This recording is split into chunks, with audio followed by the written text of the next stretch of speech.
xibaar yu wér te wóor ca tàng ba abonnez-vous pour ngeen di mën di jot suñuy vidéo. daleen ak jàmm seen chaîne bi di Buzz 221 HD kii di Aïssata Tall Sall di ancien ministre de la justice ci régime président Macky Sall ginnaaw ba waa FMI envoyé ci réewu Sénégal akub délégation ngir ñu daal di ñëw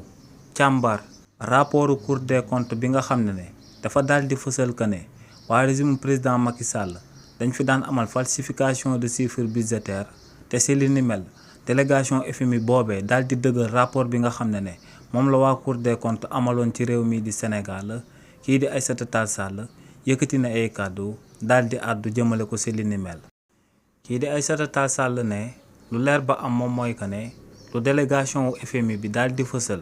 daal di dëggal rapport bi nga xam ne moom la Cour des comptes amal ci réew mi di Sénégal ne dëggal boobee waa FMI daal di dëggalee rapport Cour des comptes bi ne li ni mel warul tey warul suba ndax waa FMI dañoo lëkkaloog gouvernement bu bees bu fi daal di nekk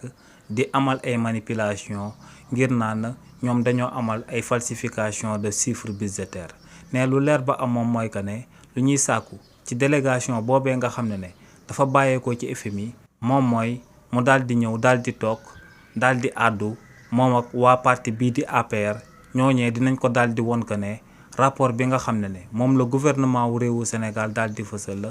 te mu bàyyeekoo ci Cour des comptes ne rapport boobee warul ne ñoom am nañ firnde yi am preuve yi am argument yi nga xam ne dina daal di sabab waa FMI daal di xam que ne waa régime président Bassirou Diomaye Diakhar Faye ci manipulation lañ daal di nekk waaye ñoom mosuñoo amal falsification de chiffres budgétaires te ñoom ne benn principe rek mun naa daal di firndeel li ni mel te moom mooy principe de contradictoire bi nga xam ne waa Cour des comptes waroon nañ koo amal ginnaaw ba ñuy amal seen rapport bi daal di leen di oo ñoom ngir tamit ñu andi seeni preuve waaye ne waa Cour des comptes dañoo jékki-jékki rek fësal ak rapport si bi nga xam ne mosuñoo laaj kenn ku bokkoon ci régime président Macky Sall naka la géré woon secteur am.